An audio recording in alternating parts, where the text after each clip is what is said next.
Compañeros, buenas tardes. Aquí su servidor Víctor Bugarín. ¿Cómo están ustedes? Aquí estamos con mi gran amigo Toddy, como dicen los filipinos. ¿Cómo estás, Toddy? ¿Cómo estás? Todd Dickson. ¿Cómo estás, mi amigo Todd?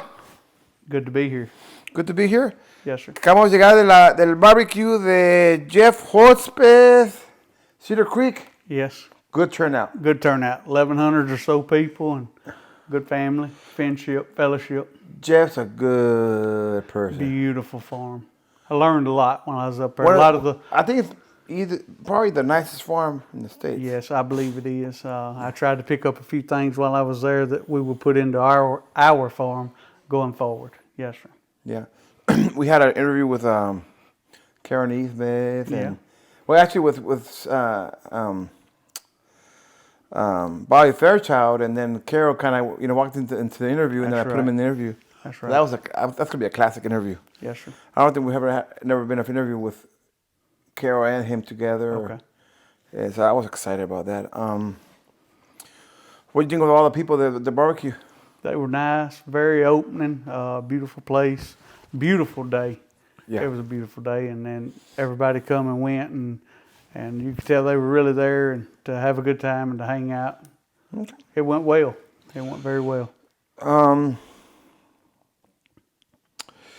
Where are you from? My name's Todd. I live in El Dorado, Arkansas. Okay. Been here all my life, same place. And was your daddy a cocker? Yes, sir. My daddy was a cocker. We've known each other for, well, tenemos conociéndonos 25 años. Known for what, 22 years now? Yeah, probably 22 years. 22 years. The Bayou Club days when it was rolling. Cuando estaba el Bayou abierto, Bayou, Sunset, Copper State. Right. Y era uno de los partidos muy, muy duro. And then we've been friends for, throughout the years. That's right. And then I started getting my products last year. Yes, sir. What have you been thinking about products? I've had very good success with the babies with this coxswain medicine. I just used it like you told me to do. And they're very, very healthy this year. Right. Very, very healthy. Did you use the 5500 and the false? Yes, sir. On the one with the false, that was the one I took up to 0.33 instead of 0.25. Que lo usa con, le pone .33 en vez de .25, and you liked it? Yes. It helps with joints and... Yes. Well, it's just everything about phosphorus is good for the interior of a chicken, from the hand-eye coordination to the joints to the muscle tissue. Phosphorus is good to help break down the nutrients in the feed. It's just a good product. Yeah. For us, it helps us digest, so the body can absorb all the vitamins a lot better, right? Right, that's correct. Okay.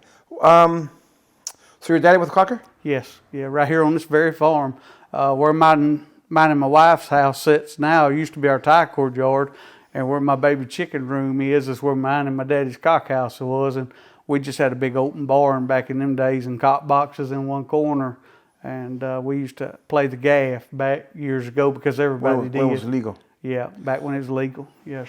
And what kind of chickens you still had? Now, my daddy, he had bullicos, Doms. Oh, no. Yes, he did. They were not fancy. He crossed them with Murphy, and they were double-handed, and that's all they had. They was not the best chickens in the world, but back then, all the old men, what they had, well, they lived and died with it. If some of the old men around here had hatches, they lived and died with hatches. So they had hatches for the 30, for the years. For their whole life. Nobody went off years ago.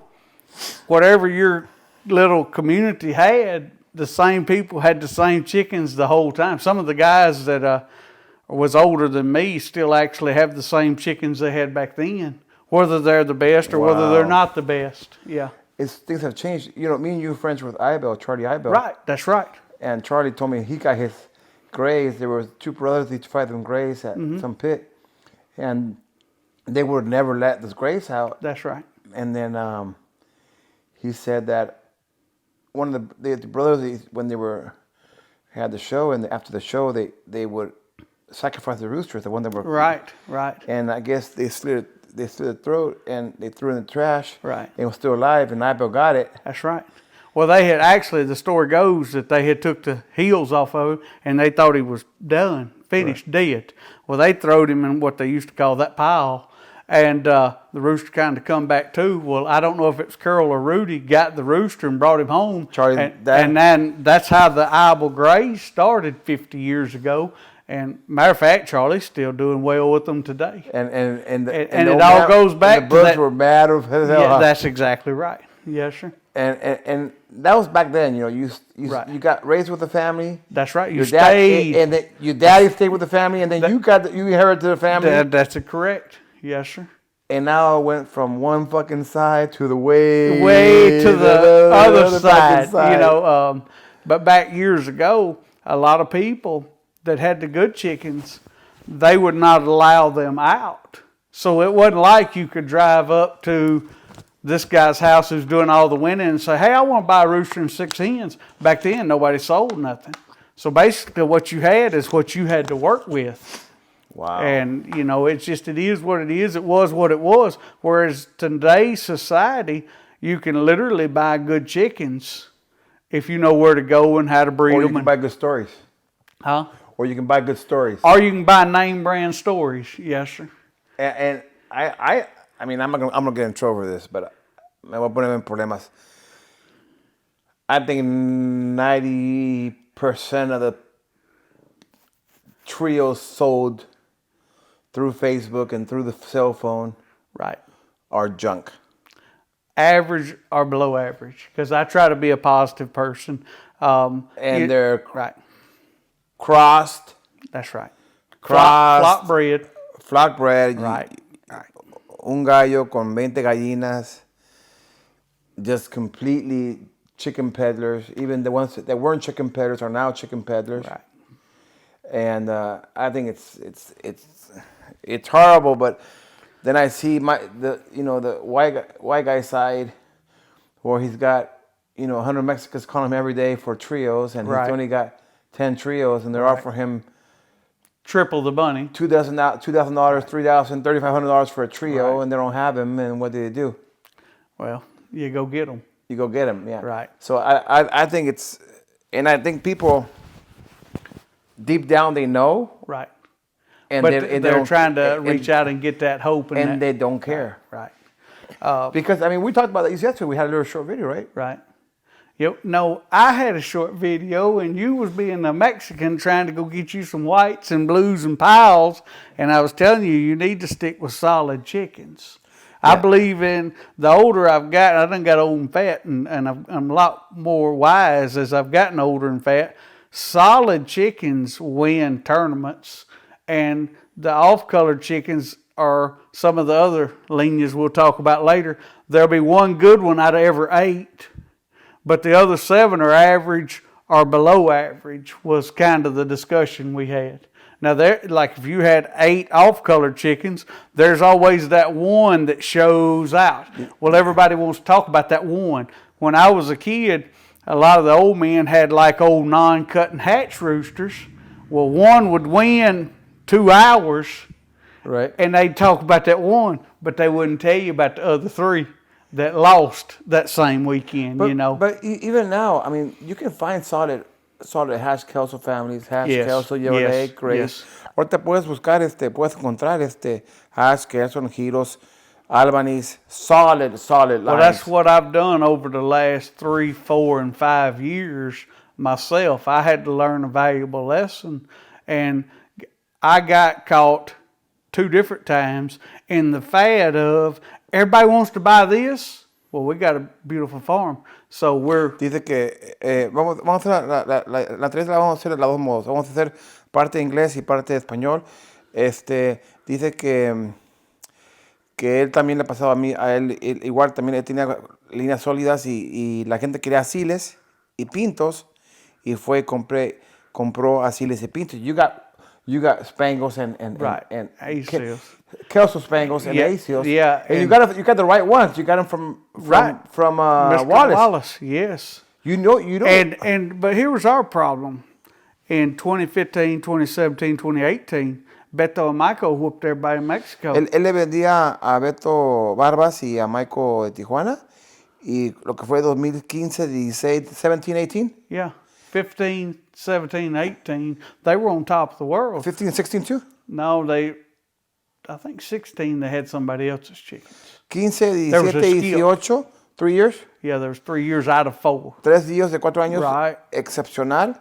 Dominando, muy dominante. Con esos asiles coloraditos limonados. Lemon hackle asios. Yes. De Kim Spango and lemon hackle. No, they all come red and lemon hackle. Todos salieron rojos limonados.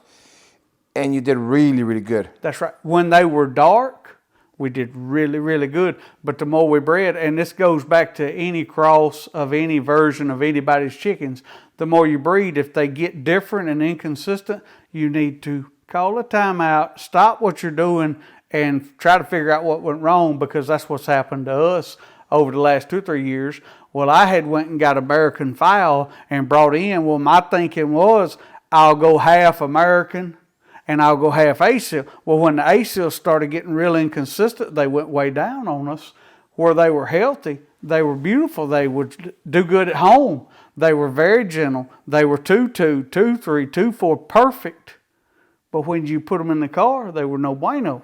Dice que aquí se miran muy bien, configuración perfecta, mansitos, sanos, pero cuando empezó a salir más y más limonados, se empezó a perderlos, la línea. Dice que cuando tengas una línea y algo sale diferente y baja tu porcentaje, tienes que parar y tener cuidado y ver qué pasó. So what happened? Well, what had happened was we was doing what we always do. I have got customers that come every year, and they had got a few Americans, a few ASILs. Well, the ASILs didn't do no good, the Americans did good. Well, I got to hauling them. The ASILs didn't do no good, and then the Americans got on a big run.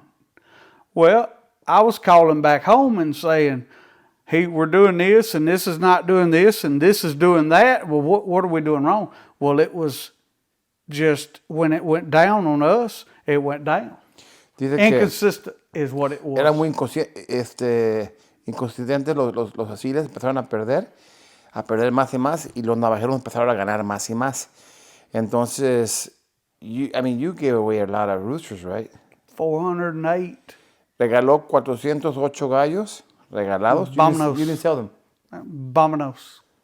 And you gave them away. I killed. There was a few that was like missing one toenail or missing one tail feather, and I usually give them to the local guys that come help me, like work on Sunday. I'd say, come help me and we'll do this, and then I'll pay you money. No. I said, get you a rooster. Well, me and my wife every year, we'll take the leftovers and play the leftovers. We sell the number ones. You can come to my farm, go out there. Él siempre ven todo lo bueno y lo demás, lo que le dejan, es con lo que juega. Se va, se divierte. Pero dice que por los 408 gallos los regaló. You gave them away. Yeah, give them porque away. no tenían un buen porcentaje. That's That right. takes a lot of balls. It does. And we killed the brood stock. That was our biggest, is half of our system went down. But I'm thankful that I had already acquired the solid American hatch and gray and the roundhead and radios, and had done started. Ya había empezado a tener familia también de los radios, los hatches, los giros. Right. Hatch radio. Hatch radio. Hatch radio. Gray radio. And roundhead. That's right, because I breed the green-legged gray rooster to the radio pullets, and I breed the green-legged gray rooster to the roundhead pullets. Entonces agarró giros, hatches, cabeza redonda y gray, hatch, roundhead, radio y radio. I got 4 líneas. Tiene 4 líneas y esas fueron las que empezaron a ganar. But we talked about it, and we saw that with me. Right. We were at Jeff's place. Right. Yeah. Let me tell the story. So we're at Jeff's place, and I'm telling you what I've been through, and how I've completely overhauled my breeding program the last 3 years, and I've gone back to solid American, honest roosters with style and cut. Que ya ahorita se fue por lo americano, líneas sólidas con corte y casta. Okay, so we ride and we talk and we talk and we're together all day. And I'm telling you, no more fads for me, no more ASILs for me, no more off-colored chickens Dice for me, no more... que ya, para, ya, no, ya nada de asiles, No más. ni colores raros, nada, ya estuvo. Solid American roosters that can win is all I will have the rest of my life. Gallos sólidos que pueden ganar con corte y casta. And a 21-year-old white guy walks up and said, I got white, black, gray, blue crosses, and I made my own chicken. And Victor Boogerine, you kept getting happy, and I'm like, Que había un muchacho que... come on. The kid was respectful, and he was a good kid. I mean, I was watching the Mexican in you that wanted the white, blue, black hatch. Estaba un muchacho y que hizo una familia de blancos y le agregó giro, negro y leapers. It's like it had 5 lines in one chicken. 4 lines. Because one of the hatches was spangled and one of the hatches was red. It's 2 different hatch families. And I thought you were going to like ride home with the kid. And I'm telling you, come on. Yo que me puse bien emocionado porque ya quiero los blancos, yo también yo. No bueno. No bueno. No bueno, Victor. But we're saying that every Mexican does that. And I'll be honest with you. I've got some of my Mexican amigos in America that's come out here and got chickens, or I've hauled them chickens, and we do a little winning. We do our fair share. For leftovers, we do our fair share of winning. I've had them win money with me and then go buy a trio for some big name guy, take it home, put it in a pen, and 3 years later, they're still bragging because they have that big name. Que dice que a la gente ganada con sus líneas y vienen con él, son amigos de él, van y compran un trío de un famoso. 3 años después tienen el trío, no ganan con ellos, pero emocionados porque tienen el trío de fulano. When they could have went to where I got my chickens, or to me, and got solid, honest chickens from me or the family we deal with, and I'm like, why? If we're winning with hatch radios, why go get white blues like every Mexican does? Or if we're winning with gray roundheads, why go buy that big sweater trio, in my opinion? Que si vas a estar ganando con radio, hatches, giros, ¿para qué ir a comprar esos cenizos, búlicos, gallinas de hennies, asiles, japs? Because in my opinion, and I'm not talking about nobody's chickens, good or bad. Everybody breeds what they want. Everybody has what they want. Everybody can do what they want. But it seems like the same things that have won throughout our life. Hatch grays, hatch kelsos, hatch radios, hatch roundheads just continue to show up and win. And then every once in a while, one of them off-color ones win every 7 years. Dice que, and everybody go wild. Que por años y años, 40, 50, 80 años, han ganado los hatches, los kelsons, los albanese, los radios. That's right. Los giros han ganado. Y en vez en cuando llega una familia de prietos, blacks, búlicos, gallinas, asiles. Ganan 1 año, 2 años, y ya todo el mundo, everybody wants them. That's right. Everybody wants them. And then 2-3 years, everybody gets rid of them. Right. You would be surprised. Y ya todo el mundo los quiere, agarran, todo el mundo empezaba a vender gallinas, o asiles, o japoneses, o búlicos, o blancos, cenizos, polacos, topis. Todo el mundo los quiere un chingo. They all start raising a bunch. Right. Everybody's got them now. That's right. And then everybody goes through them. That's right. We've seen it all come and go through the years. But what always amazes me with the chicken world is we see one of our amigos back when it was legal, or down in Mexico or in the Philippines. One guy will always be close or do well or do good because he's got 2 lines or 3 lines. Mm-hmm. And he sells them lines. Okay? I know where the good chickens are in America right now, or Mexico, or the Philippines, for brood fowl. And some people will go and get anything and everything and all other things but that. It's like they don't want that opportunity to get better. You know, we talk about the percentages in life, how every year if you tried to get 3% better in 10 years, you'd be 30% better. Well, if you was already at 60% and you're climbing up to 90%. Everything in life is percentages. Everything. So, in my opinion, and I'm not the best and I'm not perfect, but why would you go for 1 out of 8 when you could get something solid and honest and get 5 or 6 or 7 out of 8? Does that make sense? No. Because you're a Mexican. So, but 1 out of 8, 1 out of 8 wins, or 1 out of 8 wins with the off color. Okay. Que por qué la gente compra colores raros para ganar 1 de 8 que cuando puede ganar 5 o 6 de 8. Right. You can win 5, 6 or 7 out of 8 with good, solid, honest product. Con gallos honestos, sólidos. And it's funny how a couple of years ago nobody wanted hatches.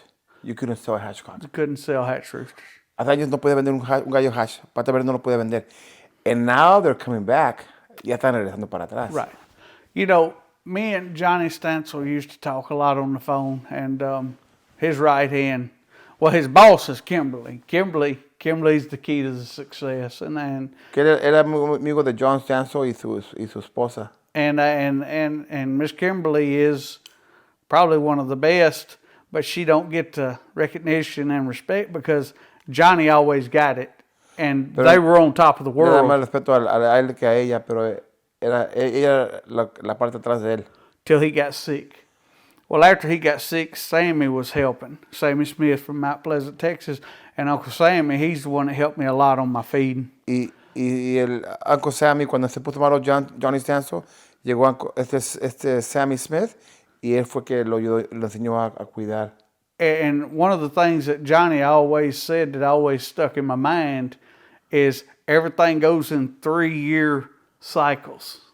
It's like everybody wants hatch chickens. No, Johnny said that. Que Johnny Stansel decía que todo va en ciclo de 3 años. Por 3 años quieren. That's true. That's true.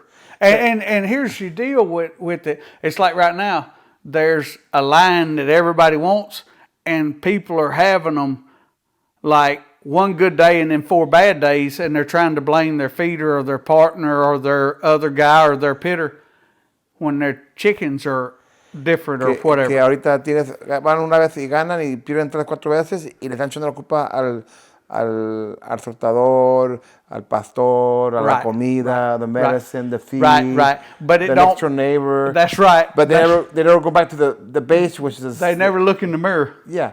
Or like they'll get hatch roosters. Ven todo, pero no ven la base donde llegó. That's right. But here's the deal. I'm going to say this. Like if they get hatch roosters for 3 years and they have a bad day, they say, oh, they can't cut.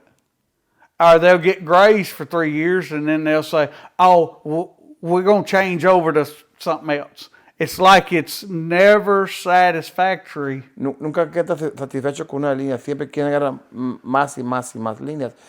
You know, Jeff Husbeth told me, he goes, if I were to just show, I would have 2. That's right. Maybe 3 families. That's right. That's it. Así es Jeff, que si él nomás jugaba, él tuviera 1, 2 o 3 familias máximo. The only reason we have 4, the only reason we have 4 is because the family that takes care of me has got, in my opinion, the best hatch, grays, and radios in America, and I had already got the round heads. Well, when I went to making the crosses, every cross has worked so far. Que él agarró la mejor familia de una familia que tiene los mejores radios, giros, hatches, y ya tenía los round heads de otro amigo.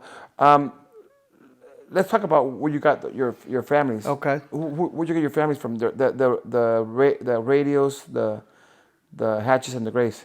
All the credit in the world goes to Circle M Diamond P, and that's Carlos and Mike Martinez. Que todo el crédito es para Circle M, que es Carlos and who? Mike, his brother. Mike Martínez. Mike's the number one brother. And I Mike's hope Carlos sees this video. Ojalá que Carlos lo vea. Carlos y Mike son hermanos de Sí, Ricky Martínez, yes. de el pastor de Cascabeles, el que fue Yeah. pastor del año, Right. el And, año pasado. and their older brother, Bubba, is one of the greatest people you'll ever meet in your life. Y el hermano también, el más grande, el Bobo, también es una persona muy fina. And their mom's an angel, but Y they've su mamá taken, es un ángel, la mamá. they've taken me in like family. I mean, I've got to, when I go down to visit, Carlos lets me stay at the house. I mean, you know, we'll cook on the grill and hang out. But I really enjoy being in that area with them people, hanging out with them in that area. And it's kind of like when you get together. It's a comedy show that everybody else could sit around and watch with me and Carlos going back and forth. And then me and Mike, we team up on Carlos and bully Carlos. You know, it's Cuando van just a para good allá time. se divierten y están jugando, cotoreando. But they've got the best. Tienen In los my mejores opinion. familias. And your roundheads? They come from Larry Whitehead, Tienen de Larry Whitehead acá de South Carolina. Tennessee, but he lives at the other end of Tennessee by North Carolina. En Tennessee, pegado a North Carolina. Ahí saco los cabezas redondas. Yeah. They sold you the profile? No, they give me the brood fowl. Se lo regalaron. Everybody gets on my ass Right. about me getting free profile from different people. Well, but now let me back up. We've all been together for 20, probably since 96 or 97.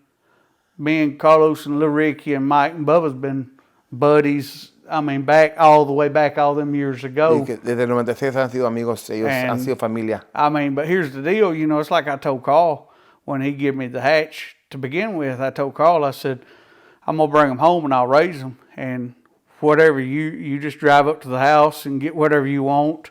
Or I'll haul them back to you if you need some pullets to breed or whatever. And we do a pretty good job of raising chickens. I know a lot of people differ on the way they raise chickens, but we don't lose chickens. Right. Que él tiene otro diferente modo de cómo cría,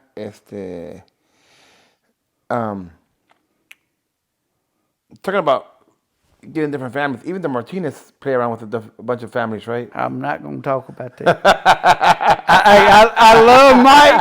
I love Mike too much. Yeah, they can't help it. The fucking Mexican in them. They can't fucking help it. I'm not answering that question. They can't goddamn help it. It's a fucking Mexican in them. I sure do love Mike Martinez. He's number one. But, I mean, they started raising some Hennies and Blacks and Japs. But they're so healthy and pretty. The Japs? Hennies? Yes. But now I'm going to tell you something. They do a fabulous job of raising beautiful quality. You like Hennies? And Mike's number one. You like Hennies? Yeah, I'm going to go down. Carl called me the other day. They're Hennies. Do you like Hennies? So Mike's number one. Okay, and Bubba's a good guy. Okay. But Hennies overall, do you like Hennies? They're not for me.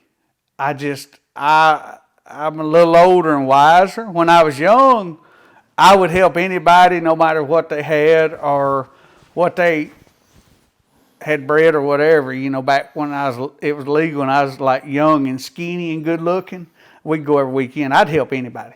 So I used to handle. When you lost that family from Wallace and it got bad, yeah. Why didn't you just go back? You could have got it from Plummer. You got from we could have O'Brien. You could have got from a dozen people. Yes, sir. And I seen them this weekend. We sat and visited with them this weekend. Or you could have got some from Martinez. Yeah, I could have. But why didn't you? I'm ready. At this point in time in my life, I'm almost 50 years old, and I've seen everything come and go. And like Johnny me and him would talk on the phone for sometimes 2 hours, and Kimberly would get on to us and make us get off the phone. But Johnny always talked about stay solid, be solid, have solid. Well, I was all over the place like everybody does. But I've always worked my farm 7 days a week, and I've been through all the fads with everybody else. Well, now I'm done. I'm gonna stick with the hatch, the grays, the radios, and them roundheads as long as they stay good to me. I'll be great to them. Okay. This is a weird question.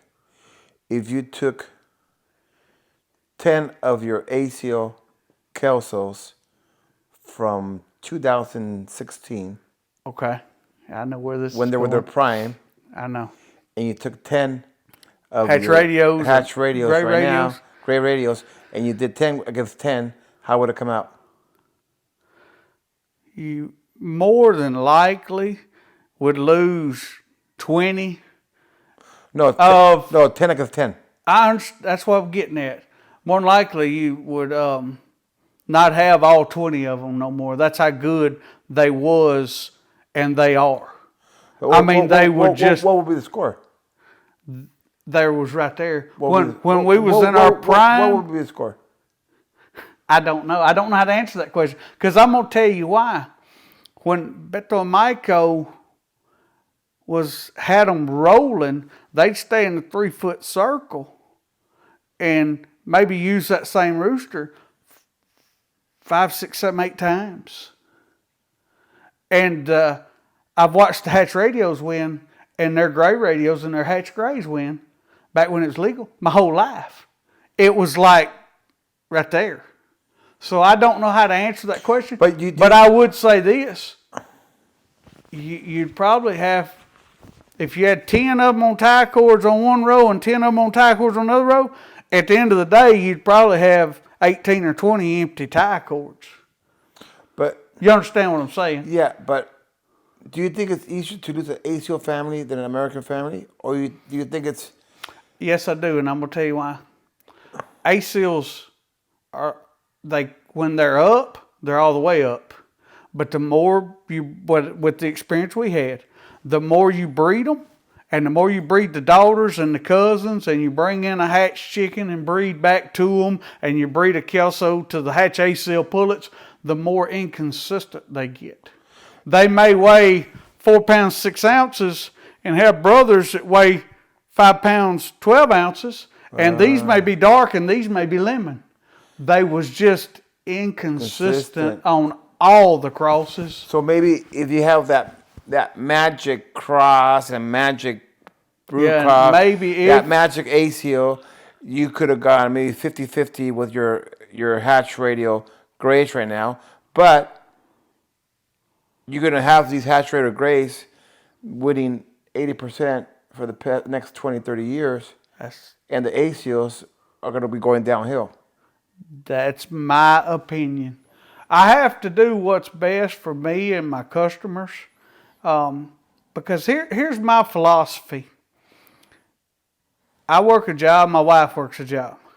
When we come home in the evenings, we work another job right there in our backyard. When you rear back and raise 900 stags a year, and you have 200 coming bull stags, and you got a barn, and you got a job, and you got to mow, and you got to weed spray, and then in the winter you got to flop ice out of the bowls and put water in the bowls. Why not have the best? Yeah. When you're going to dedicate your life to something, it's like them guys that play professional golf. On their days off, they may hit 1,000 golf balls. So if you're going to have something and you have the ability to go buy what is the best, because here's the deal. If I travel and you travel and somebody calls me up and says, Toddy, what do you think about this? I can give you my honest opinion. And I'm going to tell you this, everybody calls me goofy and everybody calls you a clown or whatever. Everybody wants to be here when me and you's talking trash and laughing and joking, or me and Carlos or whomever. They want to be there listening to us laugh and joke, but then they want to run and talk about us, okay? You deserve a little more credit because of the miles and the hours you put into the rooster industry. I'm not getting paid for this. Well, no, I'm going to charge you for being here. You slept on my couch last night. That's going to be $60, and I bought you lunch today. Yeah. You're about $72 in the hole right now. But getting back to what I was talking about, the dedication that goes into this lifestyle, Why try average when you can go obtain the best is what I've learned the hard way. But the problem is, you get people like, and I'm not going to mention any names, but you get people, breeders, and he probably knows who I'm talking about, and I don't give a shit. But you get breeders who used to breed 500 stags Okay. 8 years ago, Right. and now they breed 8,000 stags Right. or 5,000 stags, Well- and been selling 300-400 trios a year, Right. Right. and they don't have a problem with it. Well, They don't have a problem with just fucking people. well, I'm gonna say this. And it's not just that, and not just, and it's not all of them, but 90% of the big breeders do that shit. Okay. And I'll give you a story. Me and Brian, I've told the story a bunch of times. Me and Brian were at his house. Me and Brian Crocker fought together Right. for 4 years. We went to this white guy's house to buy huililas, Mexican carrot cages. And the guy had 300 hens running loose. And I asked him, are those crossed or pure hens? He goes, no, they're crossed hens. 3-4-way crosses. What do you want them for? Oh, all the American breeders come here and buy them for $25 and sell them as trios. Okay. When the sweater phase was coming along. Right. And they all do that. Yeah. Me personally, They all fucking do that. And you have these fucking Mexicans yeah. buying from the big shot breeders. Right. And I don't give a shit people talk about me. I mean, I say what I want. I say how I want it. Well, see, I'm very And I don't, sensitive. and I don't, I worry. I'm very sensitive. And I don't give a damn what people talk about me. Right. And people call me arrogant. They call me cocky. I don't get paid for this. I don't get paid to do interviews. Right. I don't fucking have anybody, I sell my products. I sell my tools. I sell my knives. I sell my boots. I do this because I want to help out Crockers. Right. If I talk shit about big breeders, I could get in trouble. Right. Right. Well, you know, But you have all these Mexicans buying stuff from big breeders who are mass producing fucking chickens. They got one fucking cock with 20 fucking hens. right. And they're just massing producing, and you have all these Mexicans going, thinking they're getting the best goddamn fucking rooster. Right. But then you have people like Jeff Husbeth, Right. Class act. who Nice only place. raise what they can raise. Right. And they say, you know what? After I sell my 80, 100 trios, I'm done. I'm done. Yeah. And I told Jeff a bunch of times, Jeff Husband, I go, how come you don't raise more? Because I want to sell quality. Right. Ding fair. That's Same goddamn thing. right. Ding fair. I went to his place. I go, how many you raise? He goes, I think like 700, 800. Dick, but you sell it out. Why? How come you don't sell more? He said, what for? Right. Yeah, I'm a simple man myself. I would, and And I'm going to get in trouble for this. I know I'm going to get in trouble. well, but I don't give a here's the shit. deal. Huh? You know, it's kind of like me right now. I just learned a very, very, very valuable lesson. And I understand what you're saying completely because I was on the other side of that. I was the breeder who had all the inconsistent go bad product. They were healthy. They were nice. They were gentle. 2-2, 2-3, 2-4. You set them down, they cut their wing. You show them the feed cup, they jump up on your leg. They were perfect, but inconsistent.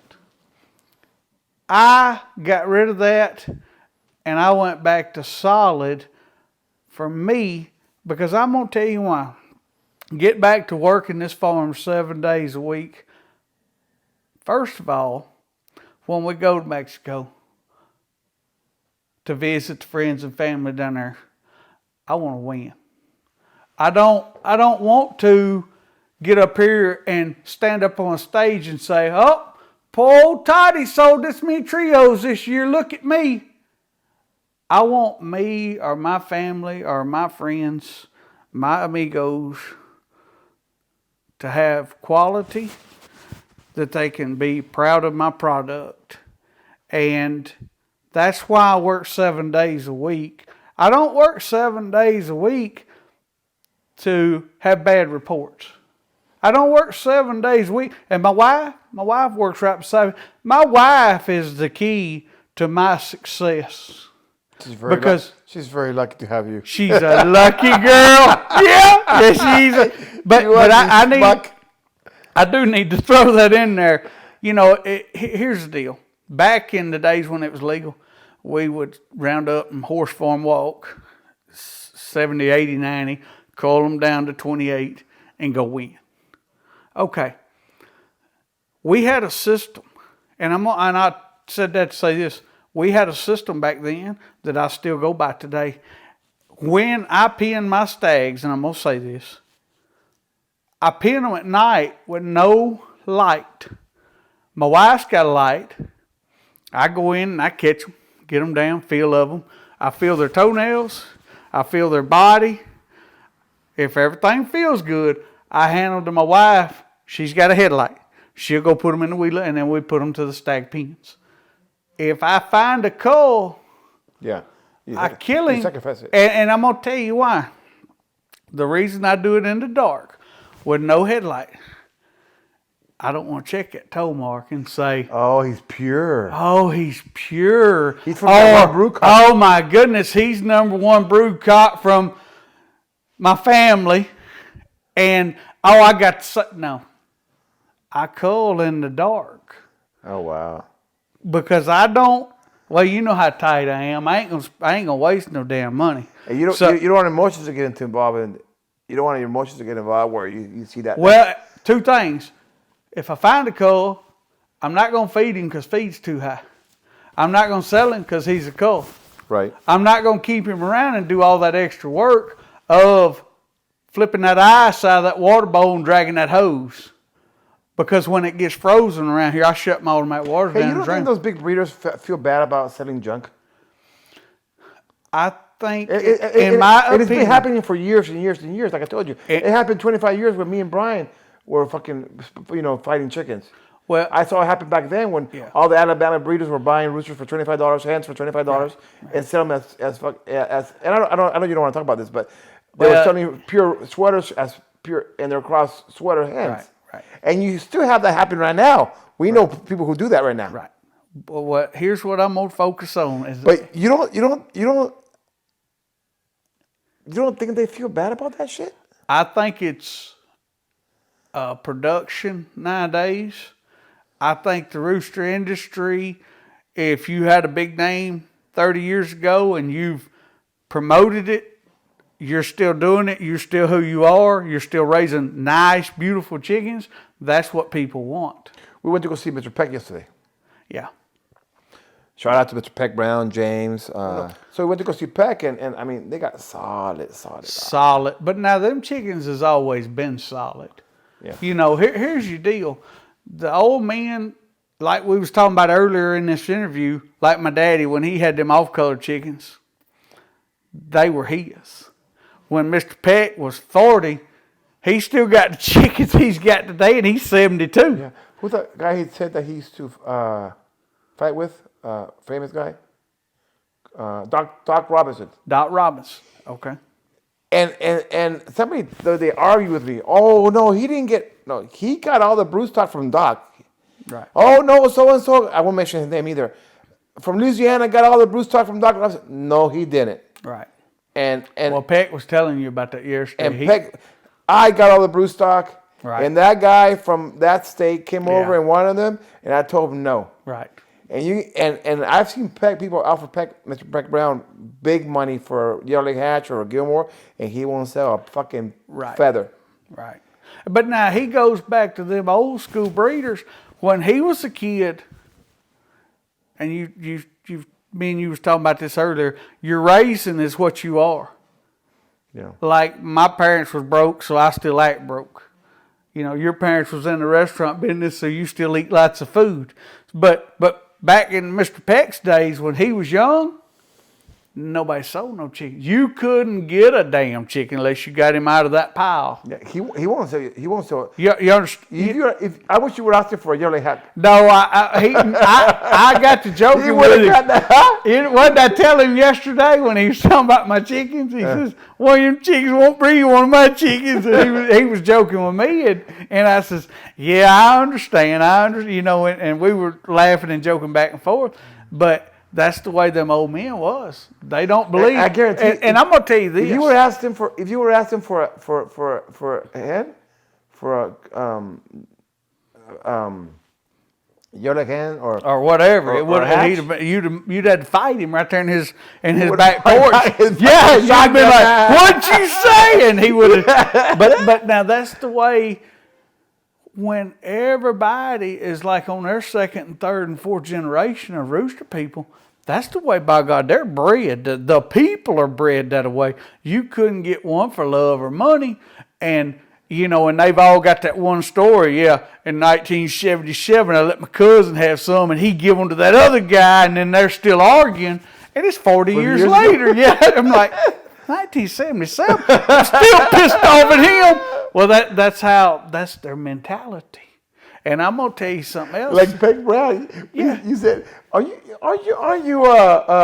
what's it called, Gene Brown? No, yeah. Gene Brown's fucking. Yeah, I said, I've heard of you. Are you Gene Brown? He said, no, hell no, I ain't Gene. They're first cousins. Yeah. They hate each other. And I like Gene. Me and Gene, we speak and talk every day. They can't stand each other. Lived in the same driveway or the same neighborhood or whatever. And I'm like, I think Gene wanted to ask for a rooster. He'll shoot him. But, you know, and like I say, Gene and his son, I see them from time to time, and we always laugh and talk, and, you know, but, man, that's the way them old people was. They don't, to us, we come in and say, all right, I'm going to go to Texas and get my brood stock for my family, and I'm going to come here, and I'm going to set my rooster and that hen, and then I'm going to single mate that rooster, and I'm going to make my brood stock. That's the way me and you think, because we're looking to the future. Them old men look at their whole history, if you understand what I'm saying. Yeah. It's like Mr. Peck, he's had that same family since 1977. He's still pissed off that his cousin give one away. Yeah. Well, when I roll up out there where I get my brood stock, I go out there and I say, Mike, come on, let's go look. And Carlos is like, no, I want in. And, you know, and then we laugh and joke, cut up and carry on. But we're looking to the future. Okay, we'll go back to that situation though. They got the best grays, the best hatches, and the best radios anywhere in the earth. Yeah, anywhere. And they're looking for hennies and Japs and ACOs and. Yeah, boy, Mike. Hey, I love Mike. All of them. Yeah, and they're gorgeous. Jorge healthy. It's got 400 hennies. Hey, Bert, at Carlos and Mike's, you pull up, the roosters cut their wings, they're red-headed. Jorge Vasquez got 400 hennies. Well, he's a good guy. But all these motherfuckers got hennies now. They're my friends, man. They all got Japs. You know, here's the thing. My ACOs, they come from Plumber. Uh-huh. I went and I stole a personal broodcock that Plumber gave Bonbon, and I went to Bonbon, I go, Bonbon, I want this broodcock. He goes, it's yours. He gave it to me. I got hell for it. I had people calling me every day. And then I ate that penny from Lindell, personal gift. And I grabbed, Bonbon, please. He goes, God damn it, take him. Okay. My ACOs are good fucking ACOs. The reason I breed them is because people want them. Yes. And I'm going to get in trouble. I don't like ACOs. Right. And I shouldn't fucking say that because it's like me having a restaurant saying, oh, I don't like my own food. Yeah, don't get that fucking enchilada. That enchilada tastes kind of bad. Right, I mean, but it's like, okay, they're not my style. Right.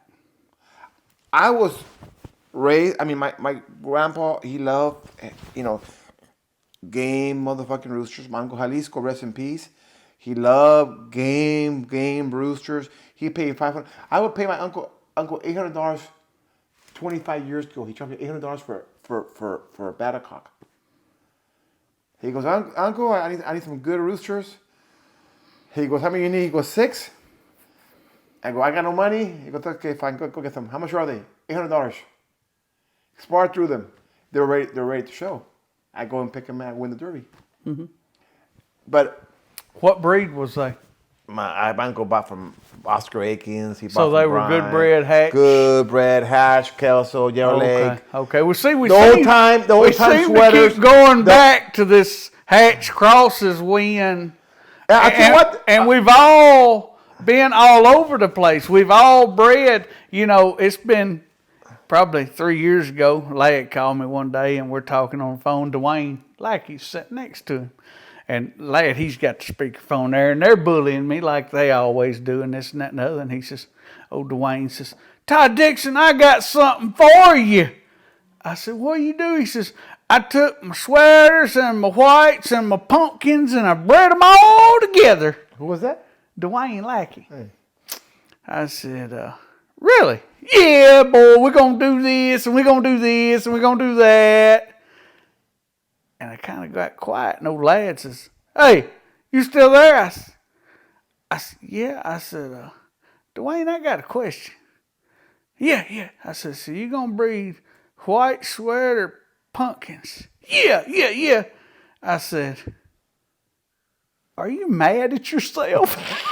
You don't fuck yourself? So, lad gets to laughing, and Dwayne's trying to hang the phone up. Was it a true story though? Yeah, it's a true story. And he really was going to raise those? Yeah, he was really going to raise those. Did he? Yes. He did raise them? Yes. Like 2 of them. Yeah. So anyway, my Asios, they're good fucking roosters. And why do you think Asios do so good in Mexico? I'll ask you your opinion and I'll give you my opinion. I'm going to tell you from experience, when ours was with Beto and Michael and just dominating, there was 2 things. Health, corta, 3-foot circle. Okay, that's the first thing. The second thing is everybody else was coming at them. Rushing, yeah. Now nobody rushes. So if they meet each other 12 rounds in a row, you got 6 and 6. Yep. And I think, in my opinion, that when ours started going down there, we had an advantage because everybody was running at us. Yeah, you're right. Same thing with Butch. Butch was winning with topic cow wins because they're cut so good. Yeah, if you walk at them or rush at them, they stay there, and the other ones will rush, and then like right before 3 feet before they get there, they're like, what the hell? No, he's not. And then they would. Exactly. And it was over. No, not stand around, not look around, not call for help. Over. And I'll tell you one thing too.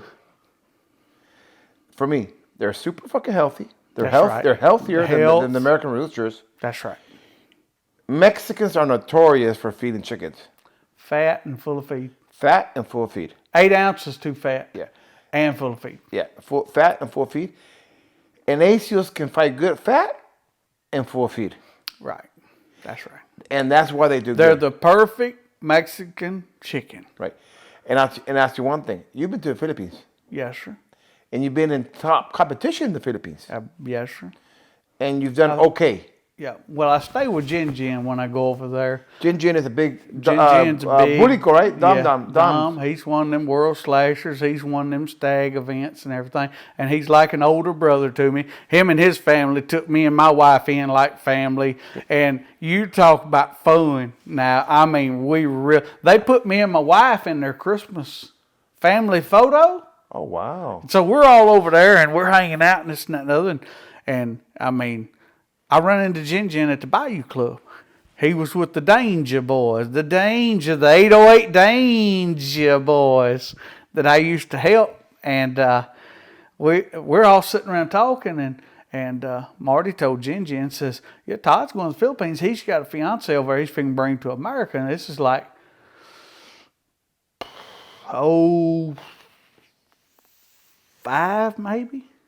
You've had to have been there, you know. But anyway, so old Jin's like, hey, Todd, you stay at my place, man. You stay at my place. Well, I fly in like December the 17th, and I had to fly home like January the 3rd or whatever the dates was.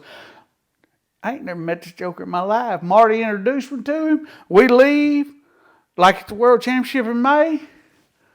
I called him. I said, hey, bud, I'm coming over. I'll be there like this date at this time. What's your address? I'll get a cab. He's like, no, we will get you. And they showed up with like security, and I'm like, and I'm a dumbass, Mark, so I ain't never been nowhere at that time. Right. And man, I land, and Kathy, she's a poor Filipino, ain't got nothing, living with her grandma, you know, going to college, and they like put us in like a Land Rover, and they got another Land Rover behind us, wow. and I mean, they just took us in like family. So we get there and stay at the farm with Jin, and then like the next morning, he's like, come on, Todd, we go to the Derby. And then it was every day, every afternoon. Well, it comes Christmas Day, and they're getting in there, and they done opened up, and man, they've got a big, huge production going on there, and this and that and other. And his daddy's name's Ashley, Papa Ashley. He's like, y'all come on in, it's time for the family photo, and this and that and other. So me and my wife, I get Kathy, and we get over out of the way, and Jin's like, hey, Todd. So we were going to go get on the end. No. In the middle. We all hugged up in the middle of their Christmas family photo. Oh, wow. We had known him about 8 days, 6 days, whatever it was. Good people over there. Oh, man, Jin, he's all aces in my book. Yeah. But, okay, now I'm going to get you in trouble now. No, I don't get in trouble. No, you're in trouble. Okay, Jin, and you met a lot of good people over there, right? Yes. Who else did you fight with over there? Just Jin. I stayed with June Mendoza, attorney June Mendoza. He fights under JM Fantastic over there. And if Jin comes here, it's your house for him, and Mendoza too. When I stayed, any other Filipino that comes here? So when come on, no more Filipinos allowed here. No. Hey, come on, listen. Don't get me in trouble. I'm gonna be honest. Come on, be honest. Why won't you allow other Filipinos here? Jin come one time, and he calls me up. Todd, we're in Dallas, and send me your address. I said, okay. So he shows up, and over at my daddy's house. So he's like, he gets out of the car, and he gets his bag, and like comes to the door. And I'm looking at his bags. He's like, hey, Todd, I'll stay with you maybe 10 days. I said, well, come on in. Hell, you open your house up to me. I'm opening my house up to you. And, man, we went everywhere together. Nice. Yeah, he is so funny. So how come you want other Filipinos you're from? I have a few Filipinos I can Hey, you're not the only with. one. Most American breeders won't allow Filipinos at their farm. Well, when I have a Filipino customer come to get brood chickens. I more exaggerated, but here's how you do it. Here's how I deal with Filipino people. I tell them I'm going to get off at 5 o'clock, be at my house. We all introduce ourselves, and I tell them, look here, do not pull one tail feather, because they like Mexicans. They use their tail as a handle. Right. Yeah, they got that big handle hanging out the back of them.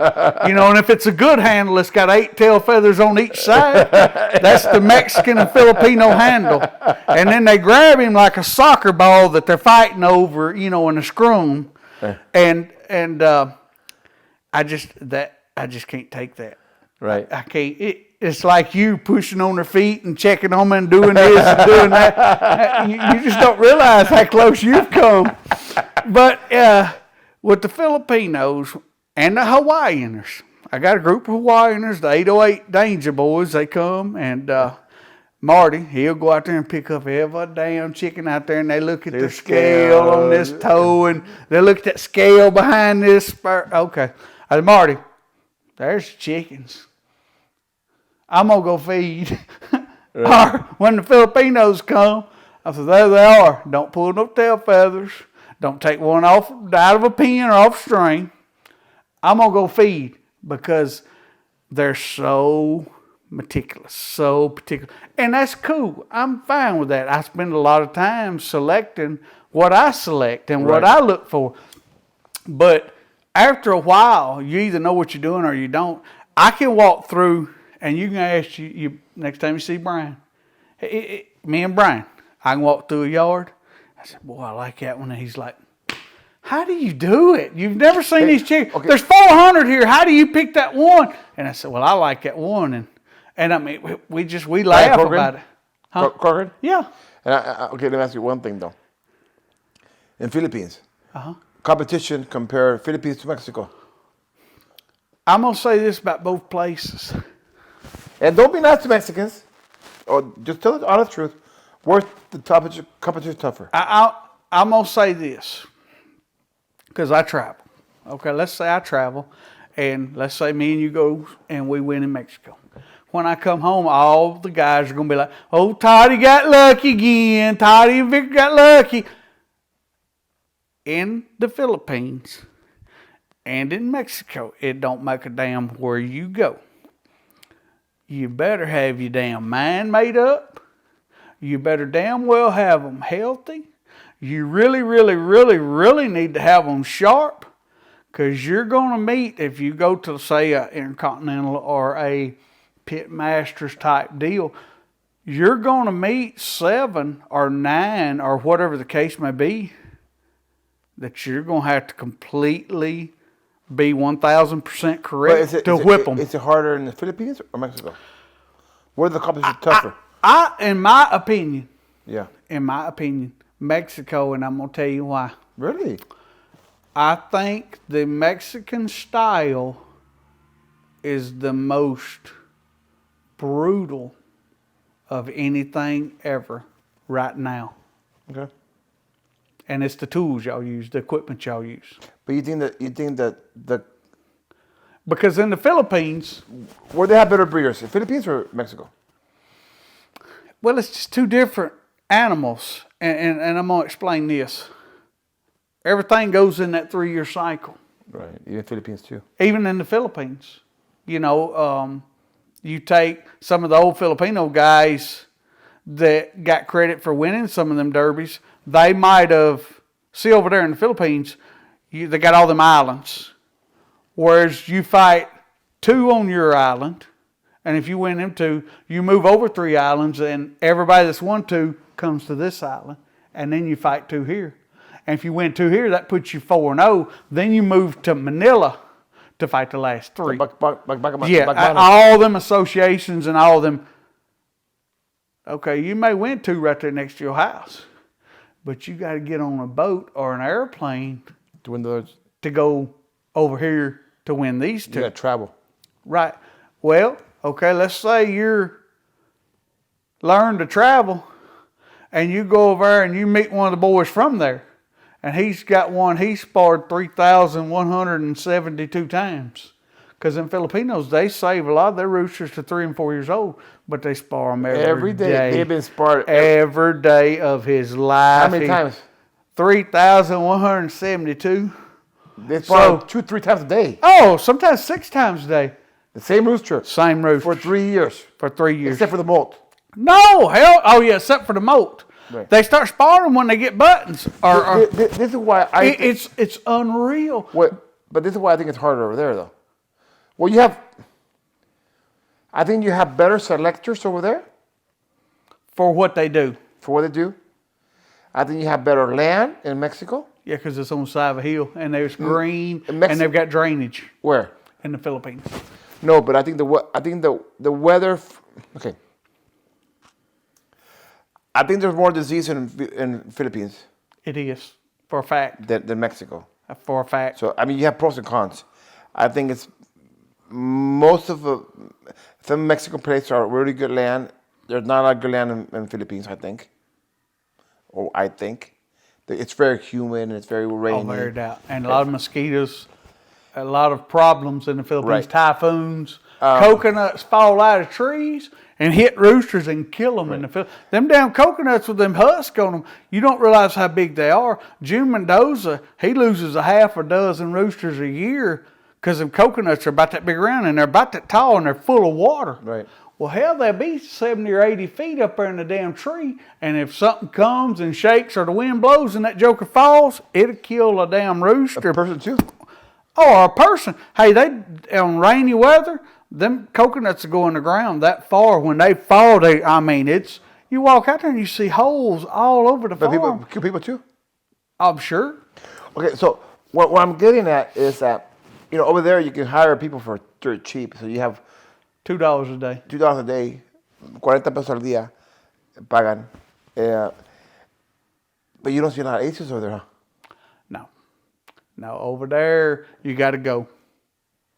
Even their black chickens over there and their doms and their whites, you got to go. But I see a lot of side by side though. Well, in some of the areas they go side by side, and some of the areas and I mean the feathers fly, bud. The bigger pits they go side by side. Yeah, no, the bigger pits they go straight up. Smaller pits they do that side by side stuff. Now you think there's an advantage a side by side rooster to a Russian rooster? I think there is. I think there's disadvantages to a side by side rooster. Really? And I'm gonna tell you why. Because Mexicans they were going up in the air, pulling on the rooster, going up in the air, back before Butch. Right. Butch came to the picture. Right. Side by and side. Beto Michael was the Beto same. Michael followed Bush. And then Beto Michael followed Bush. That's right. But they was two in the same, a 3-foot circle. Right, but come here. Bush started it. Right. Okay. Bush started it, and then Beto Michael's very smart. Yeah. I have a lot of respect for Michael and Beto Michael too. He's been here. But Michael, I have a lot of respect for. For both of them, but Michael's, a lot of respect for that man, and he started that too, Right. Well, he continued it, but now I see they're going back to the other thing, pulling on the roosters again. Right. That's right. Because they got to go get them. But you know why though? To go get them. No, it's their ego. Okay. They can't stand a boring fight where they go side by.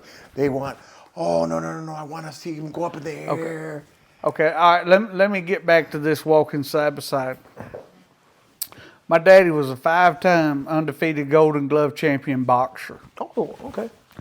He says Julio Cesar Chavez was the greatest fighter ever. Mike Tyson was the greatest puncher ever.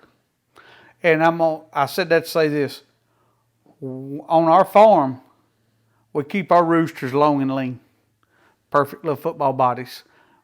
I've had lots of Mexican guys come here and say, they're 2 ounces light, they're 3 ounces light. I said, yeah. Julio Cesar Chavez was the one my daddy said was the perfect boxer because he would walk around thin, bulk up, tone up, and go in, right, and then walk around thin. We do the same thing here. Here, all right. Okay. Now we want him to swing like Mike Tyson, but we want him to live like Julio Cesar Chavez. Okay. All right. On my daddy's philosophy of southpaw boxers versus conventional boxers. When them roosters walk around and turn sideways, there's going to be one that's 180 degrees wrong. Yep. And there's going to be one that's got that angle on him. Right. Well, in the Mexican version, if you get wrong 9 times in a row and let me get right 9 times in a row, you're going to have a long drive home. And I think even in today's society, you'll see boxing on TV and them commentators will talk about he's a southpaw, so he's got to get round. He's going to block more with his right and jab with his left. Right. Pacquiao can use both hands from any angle because he put in the time, the effort, the love, the dedication. He committed his life to this right here. But you take a southpaw boxer, you have to work his system to win. Right. Where a conventional boxer can knock you out straight, up, or side.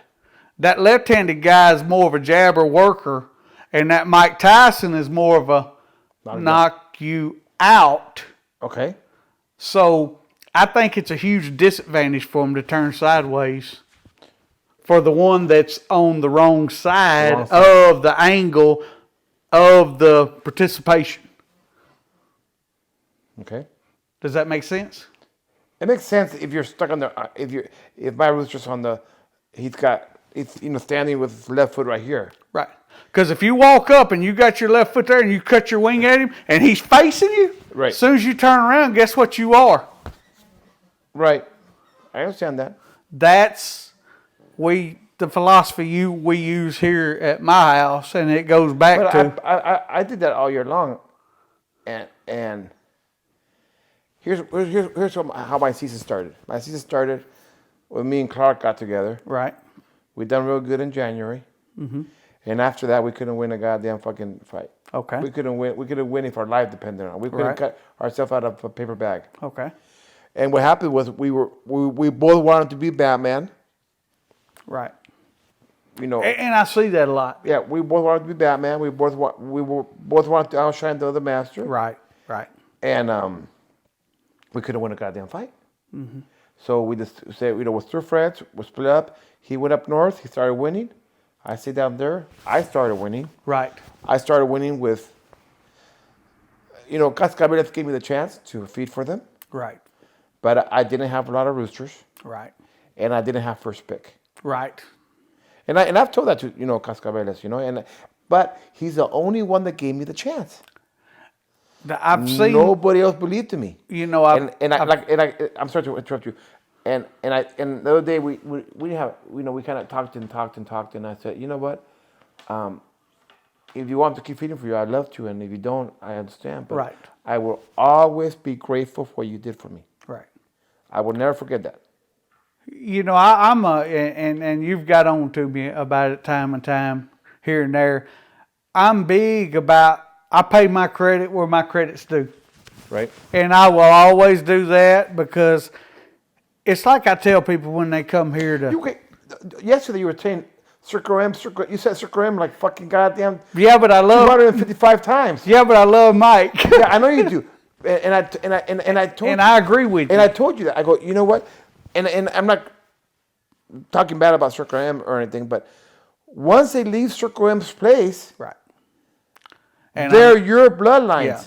Yeah, I understand that, but I'm a humble. And I may be stepping on toes here, but Circle M doesn't say, he doesn't call them jumper radios. Right.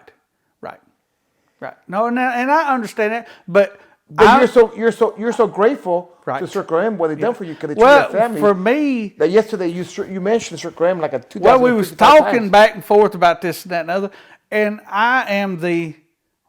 It's like I tell people when they come here to get chickens, I just work here.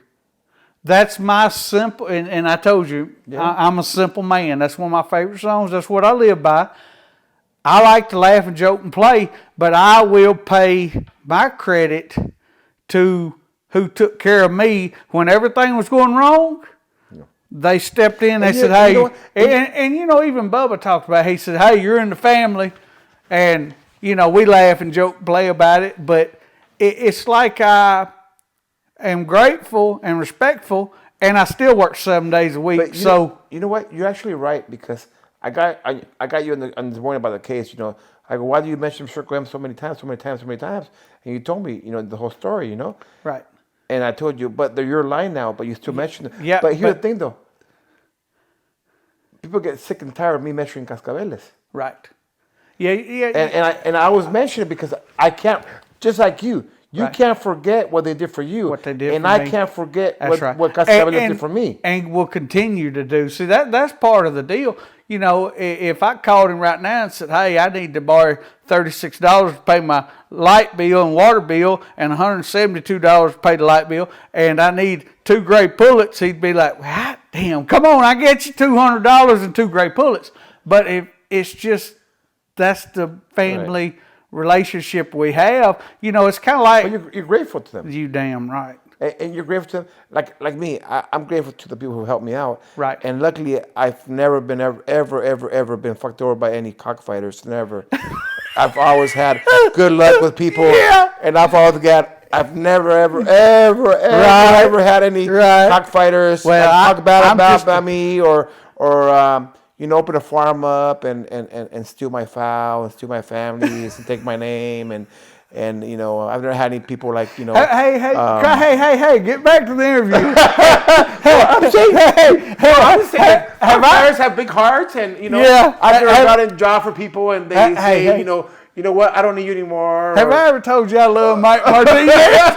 No, he's the number one brother. That's never happened to me. Right, I understand, but no. I mean, I've never made pale face, short, ugly roosters famous. And, right. And that person never talked to him again, or I've never. I just work here. Make people who sell candy in California who raise 50 roosters famous. And right. Now raise 3,000 roosters. Right. That's never happened to me. I understand. I understand. It's a fairy tale, And I'm grateful to God because that's never happened to me. Right. Because Cocktail is so honest.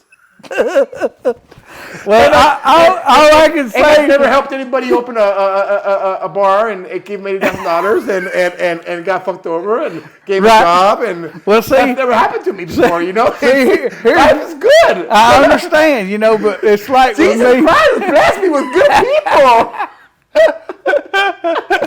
Well, see, with me, if somebody called me wanting to borrow 80,000, I'm gonna hang up on them. That's your fault. But no, I mean, it goes back to this, and I comprehend what you're saying, but I'm so damn hard-headed. Once I make my mind up, that's what I'm gonna do because I feel like if I do good, have good, be good, good will come back. If you treat people good, it'll come back. And I'm just, don't get me wrong, if anybody needs anything, I'd do my best or try or whatever. I ain't perfect, but when you have that person or them people, no matter who it is that do you right or wrong, you always remember it. And for me, I will admit what went right, and I will admit what went wrong. Oh, I'll give you an example. There's a saying in Spanish that says, and I got hate for this. I said, when I lose, it's not because I met a better rooster or a better team. I lost because I wasn't 100%. Okay. And I got hell for it. Right. Hell for it. Right. Oh, you're not giving fucking your people, person you're going against fucking credit, blah, blah, blah, blah, blah. And I go, look, I can get the best hatches in the goddamn world. Right. If I asked you for your personal brew cock, I could go and take it right now and you say, God, motherfucker, fucking Mexican. That's right. And I fucking take your best brew cock. Right. And I can go to Lindell, I can go Mr. Peck and get his best brew cock. Right. I can get the best hatches I want. Right. In my style that I want. Right. I can get best jelly cocks. I can go to Dink Fair. Dink Fair says, picture, Bugatti, and take whatever you want. I said, thank you, Dink. I don't need any. Thank you. Right. George Torres told me the same thing. A bunch of people told me the same thing. Right. So, I analyzed everything, right? Right. The day I went to go show, I said, okay, were you on your fucking phone all goddamn day, motherfucker? Right. Did you get up on time? Were you there the whole keep? Right. Did you do this? Did you do that? Did you set up everything? Did you set up the trailer right? Did your electrical go out? Everything. Were you focused? Right. Right. And I understand what you're saying. I comprehend. I'm a perfectionist. It's like I tell people, if we happen to get by each round, and I always shake the other guy's hand and I pat him on the shoulder. I'm real humble and I'm real grateful for every round we get by. Right. And I always show my respect. But I understand I understand all of what you're saying because here's my deal. If I took care of them 365, if I did everything I was supposed to do at home, and I get the arena in Mexico and don't have no luck, either one of two things happen. I didn't do something right, or I met the number one perfect specimen that was better than me. And I'm going to be honest with you, back when it was legal, there was a time or two I told the other guy when I shook his hand and patted him on the back, Thank you, sir. Good round. I don't own one that can keep up with that one. Right. And it happens. It's happened to me. But 90% of the time, that 10% of the time, I get out roostered. I get a better rooster. Right. But that 90% of the time, then I lose. That's on you. Then it's on me. That's on you. It's like one guy said, "Oh, so everything you do is your fault. Oh, so if my wife cheats on me, it's my fault." Well, who picked the fucking goddamn whore? But no, Right? I understood what you said when you said it, and I seen you catch all the hell behind it. But I thought to myself, I said, this is my chance to bully him because I love bullying Bookerine. But I also understood what you were saying, but you were saying it Wrong like you said it wrong. Instead of saying, damn, I didn't do this Thursday and I didn't do that Friday. But I'm going to tell you something that nobody ever talks about in the rooster world.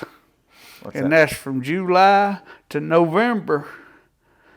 When it's hot, when it's dusty, when the allergies are out, when it's time to mow, when it's time to worm, when it's time to feed the best of the best of the best, to build the best bodies, to build the best feathers, when they're dropping them feathers and growing them feathers, a lot of rounds is won or lost during July to November of every year, because they'll be like, well, I let my son take care of them and we're going to go to the river or we're going to go to Florida, and then hunting season rolls around. Well, we're going to go to Colorado and we're going to go to Missouri, and then turkey season rolls around. Boy, we went over Those are the white guys. Yeah. Now the Mexicans, they go to Mexico for 2-3 months. Right. And the feed stores, and I've seen all the feed stores that told me, I sell more scratch during the off season. Right. Than any time else, and this is when I should sell the best feed and the most vitamins. You know, over there where we was yesterday with Mr. Brown, they were talking about this. We was talking about the same thing, and I told them what I fed, and one of the guys standing there, they're like, "Damn, that's the most expensive pellets they make." I said, "Yes, sure is." Yeah. They didn't comprehend, and they're good boys, they're good guys, they're good older gentlemen that we really look up to. They didn't understand what I was saying. They didn't. My chickens are getting the best right now that money can buy, for the very simple fact of when we go to Mexico to visit and when we hanging out with everybody, mine has had the best they could get, whether it be product, medicines, pellets, worm pills. It don't matter. You work your ass off from July to November, and it'll be a few more of them percentages. Me and you always talk about that. We always talk about the difference in this percentage and that percentage, and that percentage is very, very, very little money, little time, little effort, little worm pills. My Uncle Sammy, he used to talk about, he said there's 4 W's. Work, worm pills, water hose, win. Right. The 4 W's. And if you ain't going to do no work, don't buy no chickens. Right. If you ain't going to drag no damn water hose, don't buy no chickens. If you ain't going to get the best worm pills on the market, don't buy no chickens. Right, you're right. Because you damn sure ain't going to win. If you ain't got them 3 W's, you ain't going to get that 4th W. You're right. And it takes 4 W's to win a 4-cock. Right, you're right. And right. I'm a simple, small-minded man. You get on to me all the time about I'm in my rut, in my lane, in my program, and you'll call me and say, oh, so-and-so, Cascabelas did this, and little Ricky did that. And I'm like, man, congratulations. I'll tell the family. Right. Well, I'll be down there working when you call. Or you'll be down there doing your business, and you'll call, and tell them congratulations. But I still come home and go through my gate, go in my barn door, and I follow my 4 W's, chasing them 4 W's. You're right. At the Palenque. And I'm not a smart, I'm not educated, I'm not gonna win no Nobel Peace Prize or nothing. But I feel like if I can produce the best product available for me and my wife and my friends and my family and my customers, the legacy goes on. Well, I remember when you were at Sunset, you were top competition. We was, for what we had to work Right. with. You got off the track with the Spangle Aces for a while. Right. But you didn't get off the track because you did good with them. Right. For that one part. What? But you were smart enough to see it And move on. and give away 408 roosters That's right. that were, at $300 a piece. That's right. That's $120,000 you get away for free. That's right. And your brood stock. That's and right. the hens. That's right. And the crosses. And the crosses. And start over. That's right. And that, to me, takes a lot of fucking balls. Yeah. It's like, Well, it was the work, the time, the effort, the 4 W's that went into them. right. I mean, like I said, I'm grateful to Clark because he helped me out a lot. It didn't work out. But we're still friends. Right. That's all we can do. Because Here's my deal in life. Some of the people, let's say back in the day when it was legal, and I was handling for some of the people. Some of the times it worked, some of the times it didn't. Some of the times they had them fat and full of feed and I didn't say a word. Some of the times they would say, well, Todd should have done this or Todd could have done that. We put all that behind you. When you get up tomorrow morning, that's a new life, a new day, a new opportunity. You can't always look behind you. You got to look at the horizon. Right. You ain't got to look at the sunset. You understand? Right. You get up the next day and you're like, today's a new day. I'm going to up my percentages today. No, and I'll tell you one thing. Of all those people that, did me right and the one that did me wrong, I thank him. Lesson learned. Lesson learned. And I'm here because of those people. And I'm where I'm sitting at because of those mistakes I made. Right. Those things I did right and the things I did wrong is where I'm at right now. And where I'm at right now is the best place. Right. And I'm blessed. And I'm blessed, agradecido con Dios that I'm here where I'm at right now. That's correct. At my house, sleeping on my couch, getting to interview me, and look at good chickens. Yeah, you should have. You watch yourself here. Hell no. Your puppy. No, hell no. I love Lily Bear. We got to say we love Lily Bear. But I got a buddy of mine I went to school with, and he's a black guy, and big old ears, always smiling, always in trouble. The funniest, roughest, ain't scared of nothing dude I've ever met in my life. I could call him right now, and he'd be on his way. Donald Ray Brock. And we've been friends all our life, and he's one of the best people to me and ain't scared of nothing nowhere. He told me one time, he said, Toddy, let me tell you something. And he's a smooth talker. He's a cool dude. He said, let me tell you something, boy. I said, what you got, boy? He says, in life, there's 2 types of lessons. There's taught lessons and there's bought lessons. Yep. And we've both had our share of both. Of both. And I live by that. That's why if there's something, when a coach calls that timeout on a team, make the correct change. Yeah. Well, last year I called a timeout. He made a big change. What does Nick Slavin say on losing? Nick Saban, the coach at Alabama, he's one of my mentors. I listen My to a mentor lot of his quotes and speeches, and he can go 1 or 2 sentences and change your life. He said one time, he's got 2 sayings that I love, and one of the first ones was, you cannot teach unsuccessful people success. And I'm going to say that again. You cannot teach unsuccessful people success. Because it's all the way over here, 180 degrees away. Because their daddy and mama taught them. Right. Or they made bad choices, or they went down the wrong, or they're uncoachable. A dunghill's a dunghill. A dunghill's a dunghill. And an ungrateful motherfucker's a grateful motherfucker. Right. And they can't help it. There's people who rob and steal and fuck you over. Not talking about what people fuck me over, right? I've never been fucked over.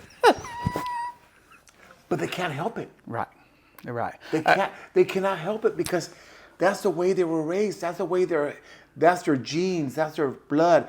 They cannot. The way they were taught. The way they're taught. When you're taught something at 5 to 12 to 18 to 26 years old, nobody can change your mind at 31. Nobody. I'll tell you one thing. I've told the story 1,000 times. My daddy, when he came from Mexico to the United States, he worked as a dishwasher. Right. In Acapulco. There's Right. a restaurant called Acapulco. The owner's name was Ray Marshall, rest in peace. So the owner, like my dad, my dad was very talkative and stuff. What, was he a good guy? My dad? He was a good guy. I wasn't a good guy.